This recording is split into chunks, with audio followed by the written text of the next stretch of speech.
Hello everyone, welcome back to my channel.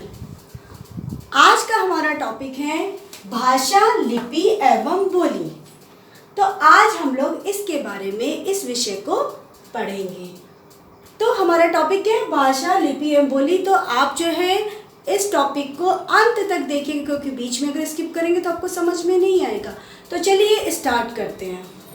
भाषा क्या है? सबसे पहले तो आपको पता है कि अगर भाषा नहीं होती तो हम लोग एक दूसरे को अपने विचार नहीं पहुंचा पाते और न ही दूसरा हमारी बात को समझ पाता, क्योंकि मनुष्य वैसे भी एक सामाजिक प्राणी है, वो बिना बोले रह भी नहीं सकता। तो अब हम लोग बोलते हैं भाषा। भाषा शब्द की उत्पत्ति किससे हुई है? भाषा शब्द की उत्पत्ति हमारी भाष धातु से हुई है।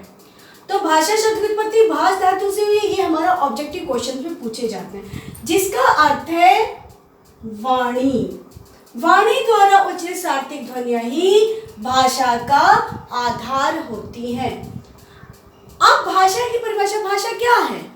तो भाषा मनुष्य द्वारा अपने विचारों के परस्पर आदान प्रदान के माध्यम को ही भाषा कहते हैं। यानी कि मनुष्य अपने विचार को बोल करके दूसरों तक पहुंचाता है, दूसरों के विचार बोल करके या लिख करके अपनी बातों को दूसरों तक पहुंचाना, विचारों का आदान प्रदान ही भाषा है।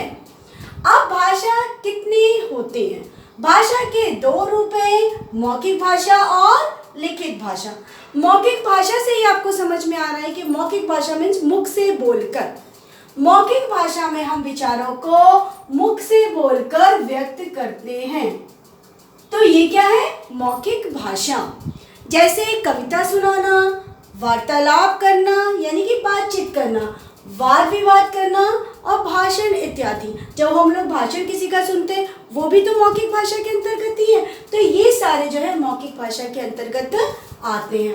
अब लिखित भाषा। लिखित भाषा से अभिप्राय है जब हम अपनी बात को लिख करके प्रकट करते हैं, यानी कि लिखित भाषा में हम अपने विचार लिख कर प्रकट करते हैं, उसे हम लिखित भाषा कहते हैं। जैसे पुस्तकों में लिखा हुआ, जो पुस्तकों में लिखा रहता है वो हम पढ़ करके समझते हैं। पत्र लिखना, समाचार पत्र इत्यादि बहुत सारे आपके लिखित भाषा के उदाहरण हैं। और लिखित भाषा आप जो लिख करके समझते हैं उसे हम लिखित भाषा कहते हैं।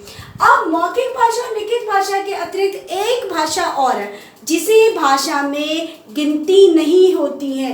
अगर क्वेश्चन पूछा जाए भाषा कितने प्रकार के, तो सिर्फ आपको ये ध्यान रखना दो ही प्रकार के होते हैं। सांकेतिक भाषा को क्या भाषा के अंतर्गत जो है निर्धारित किया गया है, तो सांकेतिक भाषा को जो है भाषा के अंतर्गत नहीं लिया गया है।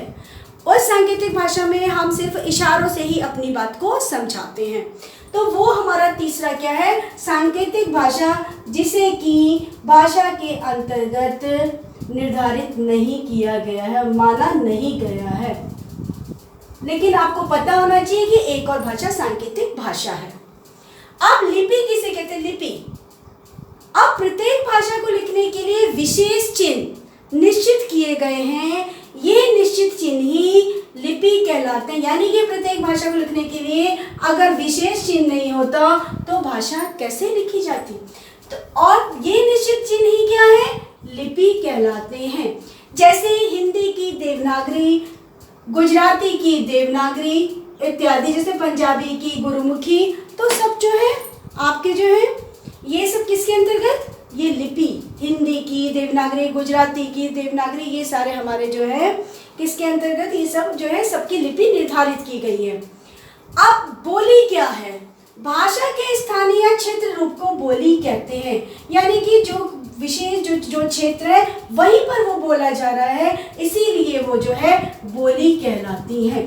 जैसे लोकगीत, जैसे आपने सुना होगा हरियाणवी की लोकगीत, राजस्थानी की लोकगीतें, कहावतें, लोक कथाएं, ये सब क्या है? ये सब जो है भाषा के अंदर ये जो है बोली है, वो निर्धारित की, वो बोलते लोग चले गए और फिर वो बोली में वो जो है प्रयोग की जाने शुरू हो गया, इसलिए वो बोली कहलाती है। तो आपने इसमें देखा कि दो जो है मेन हमारी भाषा किसे कहते हैं? भाषा के दो रूप, मौखिक भाषा और लिखित भाषा। इसके अतिरिक्त एक भाषा सांकेतिक है, लेकिन वो जो है भाषा के अंतर्गत उसमें उसकी गिनती नहीं होती। लिपि किसे कहते हैं और बोली क्या है? तो आपने इस वीडियो में भाषा, बोली और लिपि के बारे में विस्तार से, उदाहरण से आपने उसे समझा।